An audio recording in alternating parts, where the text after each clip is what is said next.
Welcome to the Ann Arbor Area Board of Realtors webinar on the new sales contract that was passed recently by the Board of Directors.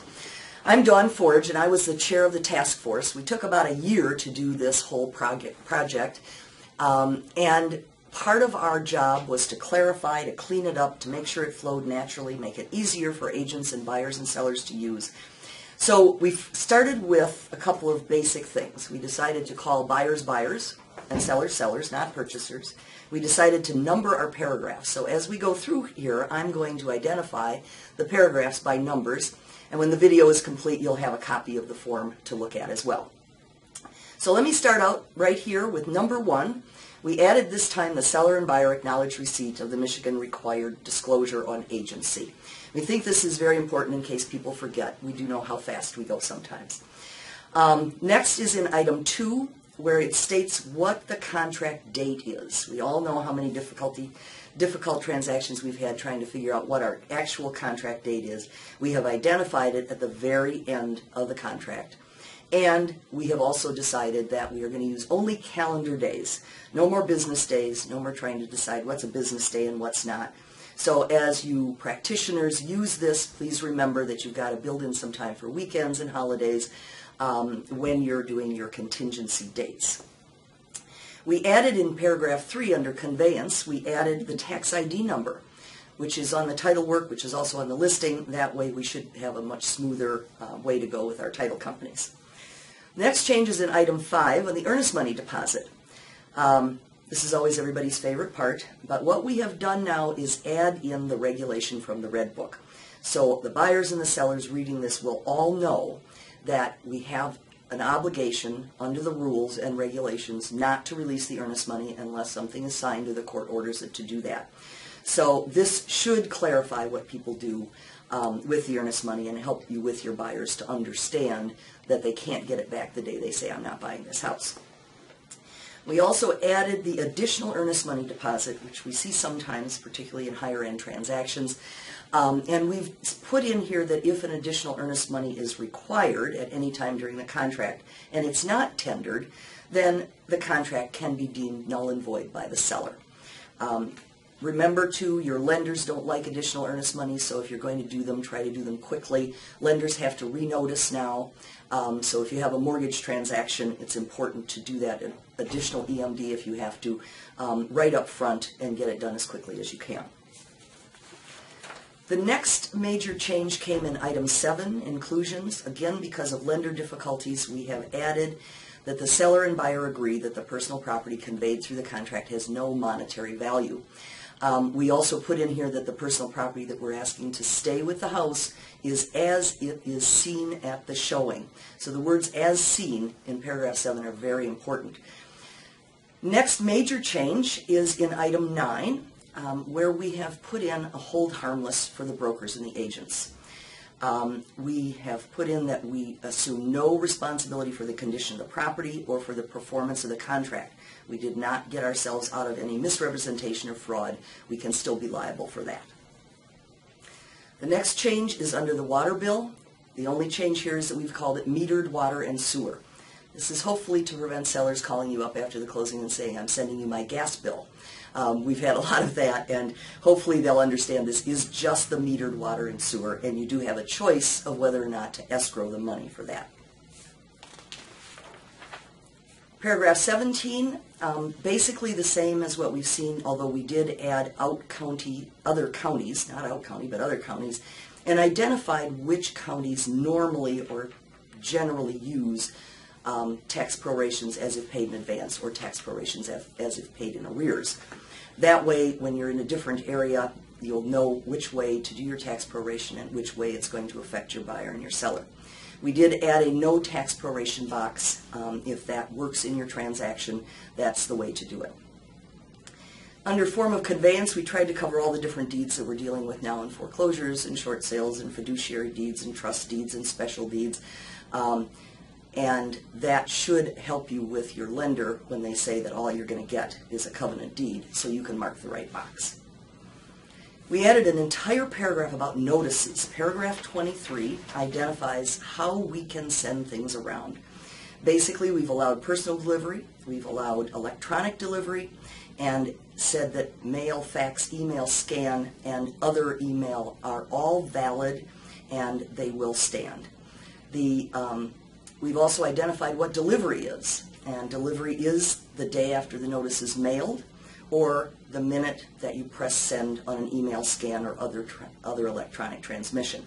It will be important for you to ask for a receipt, or in some cases actually call and make sure that the other agent received your notice, because dates will start on the delivery dates. Now we get into some of the more major changes. Number 24 is financing, and we've made a big change in financing. We have allowed for you, the buyer's agent, to identify the number of days for the buyer to go and apply for their mortgage and cause the appraisal to be ordered. We are asking buyers now to stand up and take responsibility and order the appraisal when they apply for the mortgage, so that we're not waiting until after the contractor's inspection and having to negotiate things in a pretty long time period. So when they apply for their mortgage, and I think we'll probably give them 7 days to do that just because lenders are getting busier and busier, that may be a good number of days, but that will mean that the buyer not only has to actually file a formal application, but that the appraisal must be ordered. The buyer has to provide evidence that they've made that application and the appraisal ordered. Probably that will come in the form of an email from the lender saying, confirming, or a letter or scan that says they have done what they needed to do. And we have put in dates for them to do that. If, like all contingencies, starting with financing, if nobody objects to anything and the dates go by, the financing contingency is deemed waived. You can always ask for an extension. It's not a problem in this deal or this new contract any more than it was in any other contract that we've used. The next big change is item 27, inspections. The task force felt very strongly that we needed to put all of our inspections together in one boat and make sure that buyers could get people in to look at the property that is appropriate for the buyer's intended use of the property. So what we have here is inspections for radon, pest, mold, sewer, square footage, construction, and so on. It's a long list. At this point, this is a due diligence period. And what we are going to ask to do is have the buyer identify those people that he needs or she needs to come into the property and look at it during a certain period of days. This means you don't have to go back and ask the seller for permission to take in the HVAC guy or whatever you need to do. And we have also added that the buyer will restore the property to its previous condition after the inspections or tests. The inspection contingency will be deemed waived unless the buyer objects during the time period. And if the buyer objects, then the buyer sends something to the seller, and we will provide, the board will provide a notice of objection. That's a notice of objection that you can use in any contingencies to say the buyer or seller is not satisfied, and this then is where we go into the negotiation after an inspection. The seller can agree to correct the defects, they can agree to credit money, they can agree to reduce the price, or they can say we're not doing it. The buyer then has the same choices that they have today to go back and say, this is what we need, this is what we'd like you to do, and negotiate. There is a point at which if the seller doesn't respond to the buyer's objection, the buyer can just move forward and buy the house or declare the deal null and void. The next change we made is in number 31, which is the attorney approval section. And the biggest changes are in the fourth checkbox there. We've identified the documents that the lawyer is going to want to look at for condominiums. It's a pretty long list, and the time frame will not start until the lawyer or the buyer actually receives those documents. It includes things like the master deed, the bylaws, the minutes from the most recent annual meeting, the financial statements, and things that we need on every condominium sale. Number 32 is a fabulous paragraph. That is our short sale paragraph. We're all hoping we can take it out as quickly as we put it in. But this is how you identify to everybody that this is a short sale, that we know it's a short sale, and when the dates begin, and how notification happens that the short sale lender has approved the sale. So hopefully that will help us. There is still the addendum that you can use to identify when the buyer has responsibilities for what. but the short sale paragraph should help us all to be on the same page. The only other big change that we made is the date of final acceptance on paragraph 41 that says that the buyer or seller accepts the offer as written. That is the last person to sign it who has made no changes. And the very bottom of the document says the next day following the date of delivery will be deemed day one for contingency timeframes.